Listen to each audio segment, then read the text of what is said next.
Doctor Negi ji, doctor Shashi Kumar, doctor Anil और इस ministry के अन्य ऑफिसर्स और आधा रास्ता पार कर चुके मेरे ट्रेनी भाइयों, बहनों, मित्रों और साथियों, मेरे को ज़्यादा कुछ नहीं कहना है, लेकिन चूँकि अब अवसर है और कहा गया है कि कुछ बोलना चाहिए, तो ठीक है, कुछ बोलना चाहिए। फॉरेस्ट क्या है और फॉरेस्ट की चीज़ें क्या हैं, उसके लिए आपको विशेषज्ञ देहरादून के अंदर सुबह से शाम तक आपको रगड़ते रहते हैं, ठीक है ना। और इसलिए मेरे को उसमें कुछ नहीं कहना है। और मैं हमेशा का मानने वाला हूँ कि ट्रेनिंग का जो इंस्टीट्यूट होता है, चाहे सेना का हो, पुलिस का हो, आईएएस का हो, आईपीएस का हो, आईएफएस का हो, फॉरेस्ट सर्विसेज हो, कोई भी हो, बेस्ट ऑफिसर्स हमेशा उसमें अपॉइंट करना चाहिए, बेस्ट। क्योंकि फंडामेंटल नियम ये है कि मक्खन को उबालोगे तो घी बनेगा, छाछ को उबालोगे तो बांस आएगी। फैकल्टी कौन लेता है, बोलता कौन है, अपनी बात कौन रख रहा है, तो मैं मान के चलता हूँ कि आप हमारे मंत्रालय के बहुत अच्छे ऑफिसरों से आपका प्रशिक्षण हो रहा है। दो तीन बातें मैं फंडामेंटल्स के लिए कहता हूँ कि एक तो स्टार्ट लेने से पहले सोच लेना, और लेने के बाद फिर हिचकिचाना नहीं। जो बात जानवर को समझ में आती है, मेरी आश्चर्य मनुष्य को क्यों नहीं समझ में आती। जो लोग राइडिंग करते हैं, हॉर्स राइडिंग, घोड़ा अपने ऊपर बैठने वाले सईस को 1.5 से 2 मिनट में पहचान लेता है कि ये कौन है। या तो उसको औबे करने लग जाता है या उसको उठा के गिरा देता है। उस घोड़े पे चढ़ना, उसकी लगाम कसना और अपने बैठने की स्टाइल से वो बता देता है कि ये मेरा पुश्तैनी काम है, इसलिए तुम ठीक से चलो। और अनाड़ी आदमी चढ़ते से नहीं बता देता है कि इसको जल्दी से जल्दी गिराओ, ये किसी काम का आदमी नहीं है। तो कैरियर की अगर आप शुरुआत कर रहे हैं तो अब उसकी स्टार्ट बहुत अच्छी लीजिए। और क्यों अच्छी लेना, उसका एक कारण बताता हूँ। ये विश्व के अंदर ये सब बातें नहीं होती है। वो they are the new born civilization, 1000-2000 साल का उनका कैरियर है, कितना बड़ा है। और हम हजारों सालों से हैं। यानी अभी पाकिस्तान में एक पुस्तक रिलीज हुई है, 5000 ईयर ऑफ पाकिस्तान। बताइए, जिसका जन्म 14 अगस्त 1947 को हुआ, वो अपने यहाँ बुक पब्लिश करता है 5000 ईयर ऑफ पाकिस्तान। क्यों? क्योंकि हर एक को अच्छा लगता है मोहनजोदड़ो हमारा है, ये हमारा है। तो जो हमारी टाइम टेस्टेड प्रूव्ड सिविलाइजेशन है, वो कहती है मालूम नहीं स्वर्ग कहाँ है, नर्क कहाँ है, लेकिन एक खूबसूरत सुबह स्वर्ग है। कल मैं सुबह जब योग कर रहा था तो मैंने देखा कि कितना खुशनुमा वातावरण है, ठंडी ठंडी हवा आ रही थी, योग करने में मज़ा आ रहा था। मालूम नहीं जन्नत में हूरें मिलती होंगी कि नहीं होंगी, लेकिन ये हवा का झोंका तो हूर ही है भाई। हाँ, आतंकवादी मर जाते हैं इसके लिए कि जन्नत में हूर मिलेगी। मैंने कहा भैया यहीं मिल रही है, वहाँ तो ऊपर क्यों जा रहा है। अच्छी मेहनत कर, पढ़ाई कर, तो तेरी ज़िंदगी ठीक हो जाएगी। तो कहने का तात्पर्य यह है कि ये जो लाइफ हमको मिली है 100 साल में, मानता हूँ इसके पहले आदमी जैसा लाइफ जीता है उसके कारण वो जल्दी और देर से ख़त्म होता है।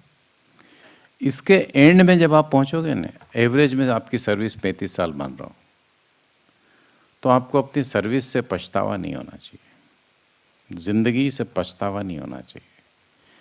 एक अच्छे कैरियर को निभा करके मैं बाहर आया हूँ। Being a good forest officer I lived my life and I enjoyed lot. इसलिए देखो, मैं ब्रिटिश लोगों की जो प्रशंसा करता, अगर वो गिर के जंगलों में लॉयन के ऊपर काम कर रहा था तो उसने लॉयन के ऊपर सबसे ऑथेंटिक बुक लिखी। वो ऐसा इसलिए कर पाया क्योंकि वो सब्जेक्ट में डूब गया। फिर उसको चीते की चिंता नहीं है, फिर उसको शेर की चिंता नहीं है, फिर उसको खरगोश की चिंता नहीं है। उसने लॉयन लॉयन एंड लॉयन, ये जो विषय में डूब जाने की आदत है ना, ये बेसिकली हमारी आदत है। हम रिसर्च एनालिसिस, इसलिए अपने यहाँ का छोटा सा भी बच्चा माँ की उंगली पकड़ के चलता रहता है तो बोलता है माँ ये तारे के पीछे क्या होता है, माँ ये सूरज कहाँ चला गया। तो माँ को कुछ समझ में आता नहीं है, टिका देती है एक चुप रहे तारों के पीछे। अरे मेरी माँ क्यों मार रही है। आइंस्टीन जन्म ले रहा है, प्रश्न कर रहा है, वो जवाब नहीं दे सकते हो पिताजी तो आप प्लीज़ बोलिए कि कल शिक्षक से पूछ लेना तेरे से, लेकिन मत मारो, मर जाएगा या APJ अब्दुल कलाम जो पैदा हो रहा है। तो मेरे कहने का तात्पर्य है कि यही संसार है, यही स्वर्ग है। कैरियर के एंड में मज़ा आना चाहिए। एक बहुत अच्छा कैरियर मैंने निकाला, भगवान ने जीवन दिया और मैंने एक अच्छे ऑफिसर के रूप में उसे पार किया। 2 लोग गोली से मरते हैं, सैनिक है ना, सब मरना ज़रूरी नहीं है, लेकिन अगर कभी उनकी जल्दी डेथ होती है सर्विस के पहले, सैनिक और डाकू दोनों को गोली लगती है। देखो दोनों में कितनी समानता है। दोनों को गोली लगती है, दोनों जंगल के अंदर होते हैं या मोर्चे पे होते हैं, यानी वीराने में होते हैं। दोनों करीब करीब अकेले से हो जाते हैं उस समय। वैसे सभी अकेले हैं, ये भ्रम है कि हम दुकेले हैं, वो अकेले ही होते हैं। लेकिन डाकू जब मरता है तो एक रोल प्लेबैक में होता है, वो 40-50 साल का होता है, वो 4 सेकंड में ख़त्म हो जाता है, 40 सेकंड में ख़त्म हो जाता है। मैंने इतने खून किए, उस बच्चे को उस दिन घोड़े से गोली से मार दिया, वो बलात्कार किया, वो चोरी की, ये किया, वो किया, उसको सारी नेगेटिविटी याद आती है मरने से पहले। सैनिक मरता है तो बोलता है देश के लिए मर रहा हूँ, मैंने कितना त्याग किया, ये किया, वो किया। दोनों का डिपार्चर, सिचुएशन एक जैसी है, कंडीशन अलग अलग, मेंटल कंडीशन अलग अलग है। तो ऐसी कैरियर को बनाने का प्रयास करना चाहिए। आपने असेट बनना चाहिए इस मिनिस्ट्री के लिए, इस डिपार्टमेंट के लिए। Jack of all master of none, सब कुछ समझ रहे हैं। किसी एक स्पेसिस के पीछे पड़ जाओ तो उसमें आप वर्ल्ड में अथॉरिटी होना चाहिए। लोगों ने कहना चाहिए यार इस पे बात करना, किससे बात करो, बोले यार श्रीवास्तव से बात करो, श्रीवास्तव इज अवेलेबल पर्सन। और अपनी हालत ऐसी होती है कि अथॉरिटी को क्या बात करो, वो तो झंझट ही है। उसका कारण ये है कि हम ऐसे कैरियर की स्टार्ट नहीं करते, और घर गृहस्थी है, पेट है तो तनख्वाह है, वो अपनी जगह है, उसकी अनिवार्यता को मैं मना नहीं करता, लेकिन उसको छोड़ के तो कैरियर अच्छा होना चाहिए ना। उसको छोड़ के तो कैरियर ठीक करो ना। वो तो वो अपनी जगह है, वो सर्विस का पार्ट, लेकिन ये अलग है। और फंडामेंटली अभी भी हम जिस माइंडसेट से हैं वो ब्रिटिश माइंडसेट है। अभी समय लगेगा, यानी इट विल टेक टाइम, कि वो हम सारे ढांचे, हमारा एडमिनिस्ट्रेटिव स्ट्रक्चर, हमारा पुलिस स्ट्रक्चर, आप जानते हैं हम जिन जगह जाके रात को सोते हैं उसको सर्किट हाउस कहते हैं। सर्किट हाउस क्यों कहते हैं, कोई बता सकता है? अपन ने UPSC की तैयारी की, सब कुछ किया, इतना पढ़ा लिखा, बताइए सर्किट हाउस क्यों कहते हैं? जो बता देगा उसका अभी हाल प्रमोशन करते हैं। सर्किट हाउस इसलिए कहते हैं कि पहले एक अंग्रेज कलेक्टर होता था। 2 चीज़ें अंग्रेजों ने कभी अपने हाथ से नहीं छोड़ी, रेवेन्यू नहीं छोड़ा, पुलिस नहीं छोड़ी, और फॉरेस्ट नहीं छोड़ा।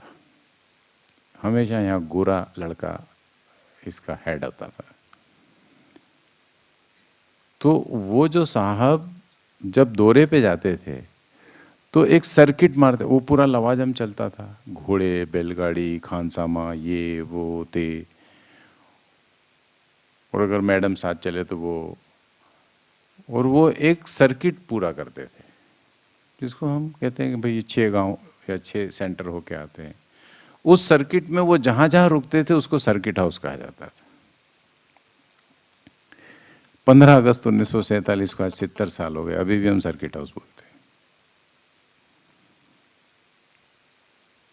अगर आपको याद होगा, अभी 15 साल पहले की बात है, हमारा बजट शाम को 5 बजे पास होता था, अगर आपको याद हो तो। किसी ने नहीं पूछा कि शाम को 5 बजे क्यों करते हो भाई। शाम को 5 बजे इसलिए करते थे क्योंकि वहाँ यहाँ जब 5 बजते थे तो ब्रिटेन के अंदर 11 बजते थे। तो ब्रिटेन के अंदर कामकाज की शुरुआत होती थी, तो यहाँ का बजट शाम को 5 बजे रखा जाता था। तो उन्होंने एक थॉट में हमको बताया कि जंगल में रहने वाला अनुसूचित जनजाति का समाज और जंगल के अंदर रहने वाले जानवर, ये एक दूसरे से संघर्ष करते हैं, लड़ाइयाँ करते हैं, और हमारा काम है कि इनके बीच में शांति बनाए रखना। ये फिलॉसफी डेवलप हुई 15 अगस्त के पहले, जब अंग्रेज नहीं आए थे तब भी, और जब इस देश पे बाहर से कोई नहीं आया था तब भी जंगल, वनवासी और पशु ये साथ ही रहते थे। आपके नियम बनाने से वो साथ नहीं रहने लगे हैं, वो पहले से रहती थे, को एग्जिस्टेंस है उनका। लेकिन अंग्रेजों ने जब देखा कि ये क्रांतिकारी लोग, ये वनवासी लोग, ये टांटिया भील, ये बरसा मुंडा, ये लोग हम पे हमला करते हैं और जंगल में जाके छुप जाते हैं, तो उन्होंने आईपीसी की धाराओं में नॉर्म्स डाले। कोई तीर नहीं रखेगा, कोई कमान नहीं रखेगा, कोई ये नहीं रखेगा, कोई वो नहीं रखेगा।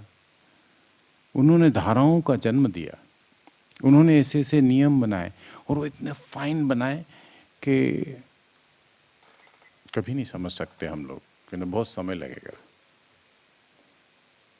बहुत समय लगेगा ये समझने में कि इसी को अंग्रेजी में एक बहुत अच्छा शब्द है, सबलिमिनल अटैक। ऊपर से कुछ नहीं होगा, अचानक वो ऐसा अंदर से होता हुआ चला जाएगा।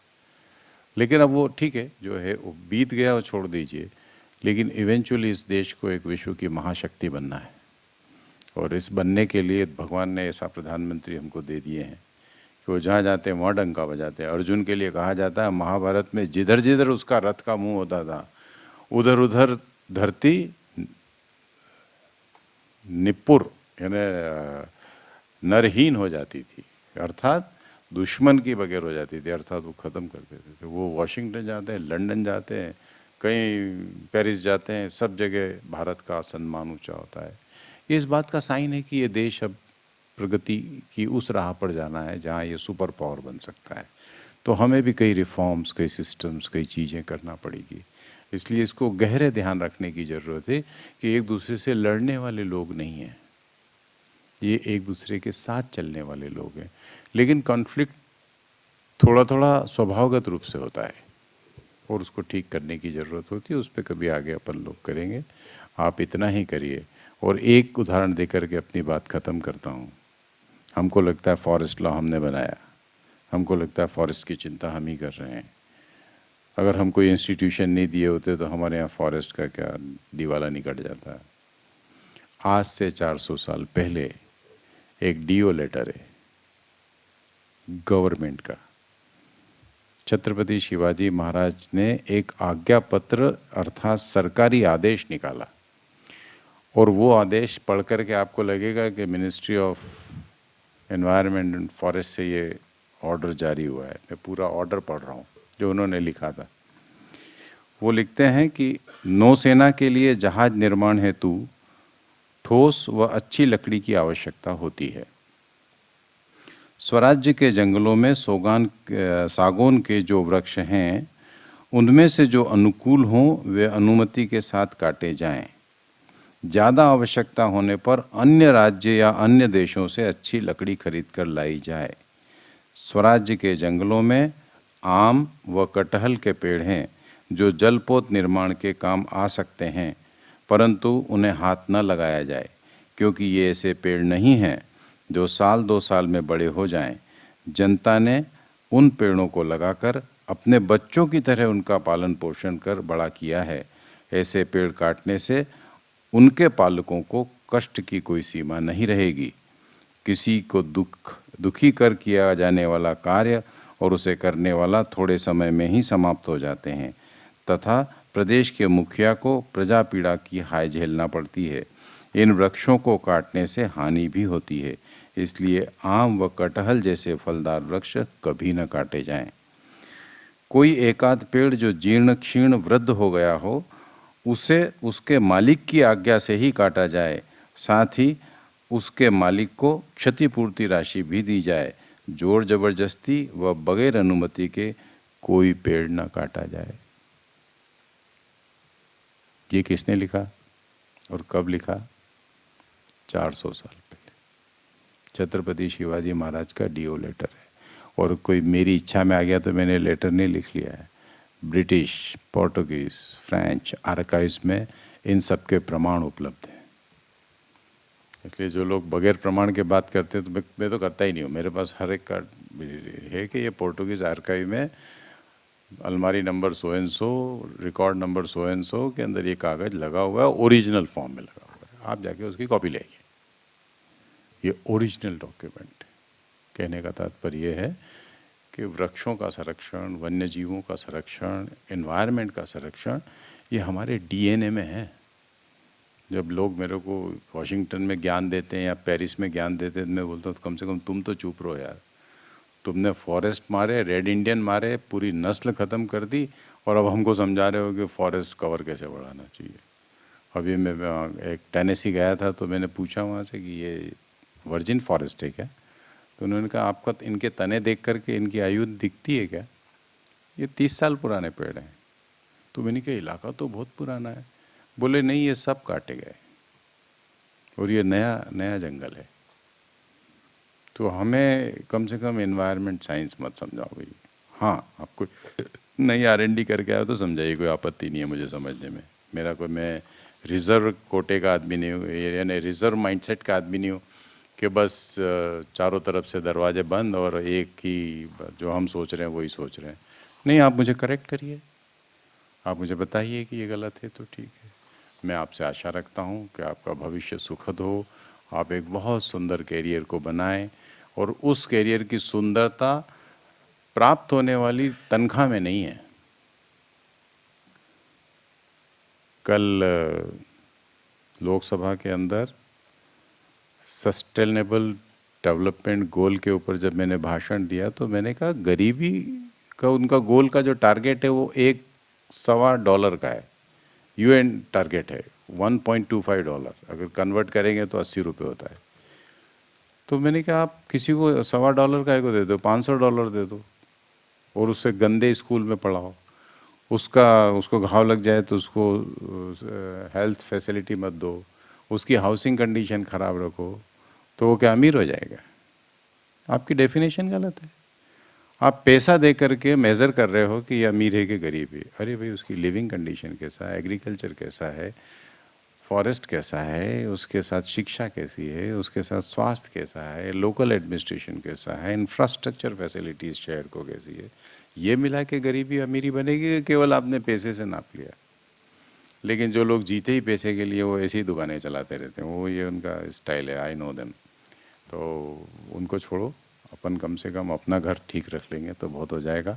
एक बढ़िया और खूबसूरत कैरियर बनाइए, आगे बढ़िए, कभी निराश मत होना।